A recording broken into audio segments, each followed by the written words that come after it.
여러분 안녕하세요. 엄스쿨 매일 성경 읽기 사도행전 말씀 묵상 함께하고 있습니다. 오늘 13번째 내용이네요. 사도행전 8장 26절에서 40절 기록인데요. 함께 좀 보겠습니다. 우리도 빌립처럼 쓰임을 받을 수 있을까요? 그럼요. 하나님이 원하시는 바입니다. 좀 특별히 저희가 성경을 볼 때 이 갈등을 중심으로 볼 때 좀 더 흥미있게 읽을 수 있습니다. 특별히 성경 이야기, 내러티브라고 하지요. 그걸 볼 때 어쨌든 갈등이 많이 나타나 있습니다. 그런데 오늘 이 본문은 특별히 어떤 갈등이라고 표현하기엔 조금 뭐라 그럴까요? 그런 부분이 잘 보이지 않습니다. 여러분 그럴 때는 어떤 문제가 있지라는 걸 봐도 좋을 것 같습니다. 뭐 내적인 갈등이라고 표현할 수도 있겠지만 그 문제가 마치 갈등이 해결되는 것처럼 그 문제가 해결되는 것을 보게 됩니다. 그럼 오늘 본문은 어떤 문제가 있나요? 성경은 읽는데 그 참된 의미를 이해하지 못하는 문제를 갖고 있는 겁니다. 하나님께서 이 문제를 해결하도록 도와주셨습니다. 그래서 빌립을 보내시는 거지요. 그래서 우리가 빌립처럼 쓰임받을 수 있을까? 맞습니다. 특별히 성경을 이해하는 일에 저희가 쓰임받을 수 있으면 좋겠습니다. 그럼 빌립은 목회자가 아니었지요. 뭐 쉽게 얘기하면 평신도였습니다. 사도들이 목회자 역할을 했다면 교회에서 그 사역을 돕기 위하여 택함받은 7명 중에 한 명이었습니다. 식탁봉사. 그지요? 그런데 하는 일을 보면 사도들과 같은 일을 하는 겁니다. 오늘날 우리 성도님들이 다 그렇게 할 수는 없을지라도 정도의 차이도 있고 또 재능에 따라 그 역할이 다양할 수 있겠지만 빌립처럼 하나님의 말씀을 설명하고 나누는 일에 쓰임 받는다면 놀라운 결과가 있을 것이라고 믿습니다. 여러분 빌립의 두 번째 사역은 어디에서 이루어졌지? 제가 여기 쓰다가 쓴 흔적이 있는데 광야였습니다. 그렇지요? 사마리아는 예루살렘 위쪽에 있었습니다. 그래서 다시 아래로 내려가라 그랬어요. 예루살렘에서도 더 내려가면 그 가사라는 곳까지 이르러 가라 그랬습니다. 거기 광야 길로 가라 그랬어요. 아니 사람을 만나야 되는데 광야길로 가라고요? 이해가 잘 안 될 수 있습니다. 그러나 빌립은 즉각 순종했지요. 이제 누구를 만나게 해주신 거지요? 에디오피아 사람이었습니다. 그럼 사도행전 1장 8절에 비춰볼 때 이게 어떤 의미가 있을까요? 그럼 지역을 기준으로 보면 여전히 이스라엘 땅이었지만 이제 사람을 기준으로 보면 사실상 이제 땅 끝에 이미 이른 겁니다. 특별히 이 에디오피아 사람은 권세가 있는 사람이었어요. 그리고 그 마음에 진리를 향한 갈망이 있었던 것 같아요. 그래서 유대교로 개종한 것으로 보입니다. 그렇지요? 그러니까 예루살렘에 예배하러 올라온 거지. 그런데 이제 그가 구약 성경을 통해 구약 성경이 말하는 그 메시아 그리스도를 깨닫는다면 그리스도인이 되는 것이고 그는 그가 속한 그 에디오피아 이집트 남쪽에 있는 아래쪽에 있는 그 에디오피아에서 복음을 증거하는 증인의 역할을 수행했을 것입니다. 그러니까 이런 방식으로 사도행전 1장 8절이 이루어져 가는 걸 저희가 볼 수 있습니다. 그럼 빌립과 에디오피아 사람을 연결해 준 게 무엇이었나요? 맞습니다. 성령님께서 이 두 사람을 만날 수 있도록 인도해 주셨습니다. 하나님께서 천사를 사용하지 않으시고 사람을 사용하셔서 성경을 설명하도록 도와주셨습니다. 오늘날도 그렇게 하기를 원하고 계심을 믿습니다. 사람이 사람을 만나도록 해주시는 거지. 그런데 특별히 뭐가 사용됐냐면 직접적인 매체로 성경이 그 연결고리가 되어졌습니다. 한 사람은 성경을 읽고 이게 무슨 의미지? 그런데 혼자 깨닫기에는 어려움이 있었습니다.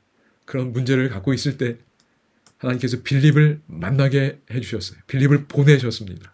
그래서 그 성경의 의미를 깨닫도록 도와주셨지.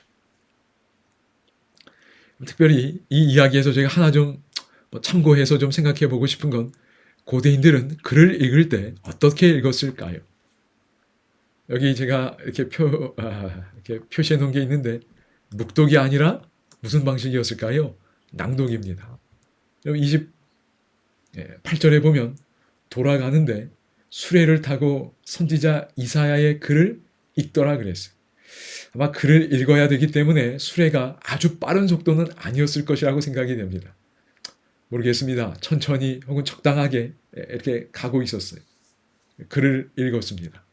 그때 29절에 보면 성령 하나님께서 빌립더러 그 수레로 가까이 나가라고 이야기하십니다. 그래서 30절에 보면 빌립이 달려갑니다. 이 장면 참 흥미롭습니다. 그렇지요? 그런데 그 다음 뭐라 그러지요? 선지자 이사야의 글 읽는 것을 듣고 말하되 그랬어요. 들을 수 있었습니다. 그 에디오피아 사람이 묵독하지 않고 뭐 한 거예요? 낭독한 겁니다. 들을 수 있었어요. 여러분, 당시에는 글을 소리내서 읽는 것이 기본이었습니다. 그래서 헬라어도 그렇게 되어 있습니다. 리드라고 저희가 보통 번역되어 있지만 사실상은 read aloud라고 보시면 되겠어요. 글을 소리내서 읽은 겁니다. 이게 뭐 다 장단점이 있을 겁니다. 오늘날은 정보가 워낙 많아서 이렇게 묵독을 많이 하는데 낭독이 가진 큰 유익이 있다고 합니다.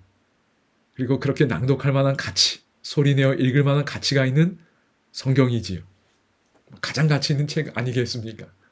그러니 혹 전체를 다 그렇게 읽지는 못하더라도 여러분 정말 중요한 부분들, 마음에 와닿는 부분들은 낭독을 꼭 해보시기 바랍니다.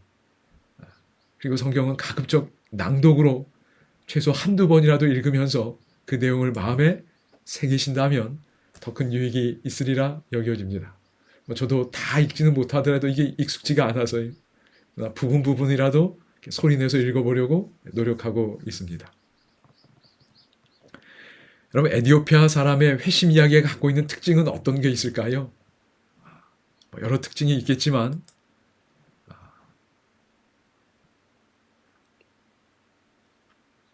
앞서 말씀드린 것처럼 여러분, 사도행전에 기록된 첫 번째 이방인 그리스도인입니다. 아까 말씀드린 것처럼 땅끝에서 온 거예요. 그리고 그 사람을 만나서 복음을 전하고 다시 자기 집으로 돌아가게 됩니다.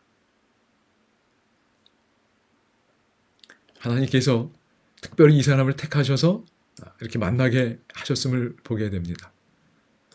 씨앗 역할을 했을 거예요. 그지요? 혹은 모종 역할을 했을 것입니다.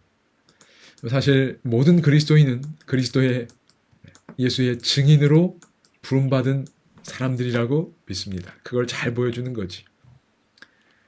그 다음에 성령님께서 직접적으로 개입하셔서 일하셨습니다. 그렇지요? 그래서 정말 뭐 도무지 자연적으로는 만날 수 없는 사람들인데 여기서 이렇게 멀리 이동하게 해주셨어요.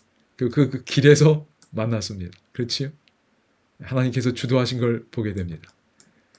그 다음에 앞서 강조드렸던 것처럼 성경이 중요한 어떤 연결고리가 되어주었습니다. 오늘날도 이런 역사가 계속해서 일어나고 있음을 생각할 수 있습니다.